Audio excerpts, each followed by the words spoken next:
Hey to all of you tuning in for the next iteration of Numerator's Data Debrief. If you watched our inaugural Super Bowl video, welcome back. And if this is your first time engaging with this content format, I'm very happy you hopped on. My name is Keelan, and I'm a marketing analyst at Numerator. And in the next 5 to 10 minutes, I'm going to aim to give you a brief on an additional layer to the Easter work that we published out last week. This will be a recurring series that will continue to add depth to our data surrounding certain topics, holidays, other large events, or just anything that piques curiosity. And in this case, we'll be diving into a category that can oftentimes be forgotten amidst the candy, the food, and the bunny ears of Easter, and that's toys. Much like the Super Bowl debrief, Numerator's Easter survey is the heartbeat of this data deep dive. Fielded in the waning days of March, 84% of the almost 1,300 surveyed said they had Easter plans already underway on their calendars.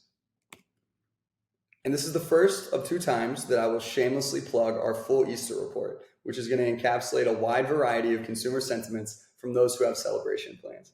It's highly comprehensive and visualized, so I encourage you to check it out if you haven't. But for the purpose of this walkthrough alone, just some top-level points to make sure we're both aligned. As we move further into 2022, Easter is expected to be one of the least pandemic-impacted holidays of the last 2 years. Over 3 in 5 expect no impact whatsoever, and those that do expect it to be slight. However, consumers are now trading that in for a different concern that's a little less focused on their physical health and a little more focused on their bank accounts. As inflation worries set in deeper with 3 and 4 Easter celebrators, they're taking liberties with their shopping plans to adjust, including shopping earlier than usual. But while rising prices do tend to put a downer on the holiday mood, shoppers still plan out to get out and shop a wide variety of categories.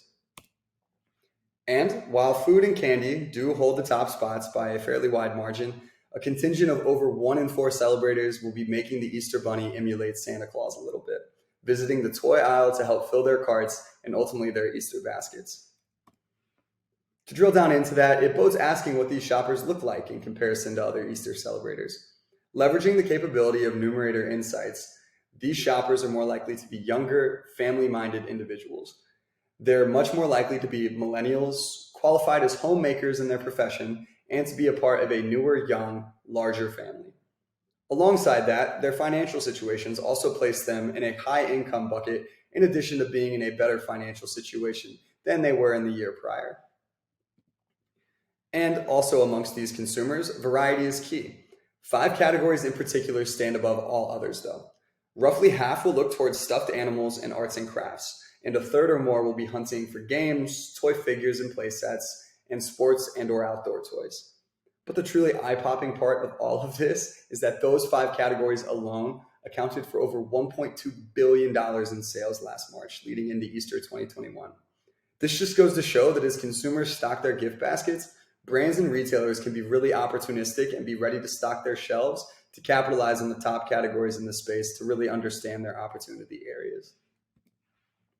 But these toy categories aren't created equal by age group. While Gen X does under-index across the board, both boomers and millennials have clear toy preferences. Older consumers are much more likely to drive success of things such as stuffed animals and arts and crafts than they would a category like games. But on the flip side of the coin, millennial toy purchasers will treat games and toy figures like their true Easter egg hunt, significantly more likely to purchase these categories than any other demographic age group. Looking at games specifically, millennials are twice as likely to purchase these products as boomers.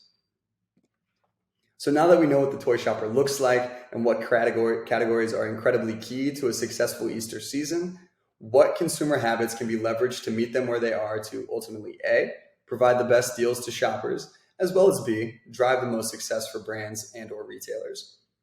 Toy shoppers are incredibly engaged when it comes to online purchases and are more inclined to spend freely. Over 1 in 3 digitally window shop and buy online on a weekly cadence, and almost 1 in 5 are self-described spenders as opposed to cost-conscious savers. Advertising touchpoints are more important to this group as well. While 7.2% isn't an objectively staggering number, these consumers are 55% more likely to trust advertised brands than other Easter shoppers. To reach them, print media and television are by far and away the most influential touchpoints, with also a slight preference to outreach from both online web and social media. Touch points such as online mobile devices and in-store ads aren't geared to be nearly as engaging. And in the same vein as these touch points, 3 of the top toy retailers have upped their overall combined toy promotions since the start of 2022.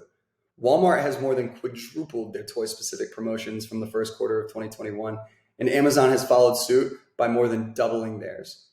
Target is interesting in that they have cut back slightly on their toy promos, but still remain the overwhelming leader in total number, having more than both Walmart and Amazon combined. So I know that this was a very abridged version of a lot of information, but here comes that second shameless plug I promised you, where I'd like to highly encourage you to check out our full Easter report on numerator.com if you haven't done so already. Or if you have any further questions or would like to inquire about custom insights, do not hesitate to reach out to hello@numerator.com. We would love to hear from you. But once again, in summation, thank you so much for joining, and I hope to see all of you tune into the next Data Debrief. Take care.